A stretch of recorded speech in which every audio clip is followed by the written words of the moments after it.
আপনি কি চাইলেও কারোর ভাগ্য কেড়ে নিতে পারবেন?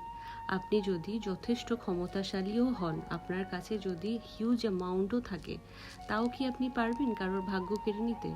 মানুষের যদি কারোর ভাগ্য কেড়ে নেওয়ার ক্ষমতা থাকতো, তাহলে আজকে মানুষের কাছে কোনো অভাব বা মন খারাপের কোনো বিষয় থাকতো না। আমরা মানুষ আমাদের মাঝে মধ্যেই অন্য কারোর উন্নতি, ভালো থাকা, ভালোভাবে চলা বা অতি সহজে কিছু পেয়ে যাওয়া দেখে জেলাসি, ইনসিকিউরিটি বা নিজেকে ছোট মনে হতেই পারে। আমরা মানুষ, and these are all the natural instinct. কিন্তু এইগুলোকে নিজের মধ্যে কাল্টিভেট করা, এটা কিন্তু অ্যাবনর্মালিটি। আমরা কিন্তু চেয়েও কারোর ভাগ্য কেড়ে নিতে পারবো না। সুতরাং যখন মনের মধ্যে জেলেসি, ইনসিকিউরিটি, নিজেকে ছোট বলে মনে হবে, তখন যে মানুষটির জন্য এসব মনে হচ্ছে তাকে ছোট করবেন না, অ্যাভয়েডও করবেন না, মনের মধ্যে কোনো রকম ঈর্ষা, ঘৃণা কোনো কিছু রাখবেন না। বরং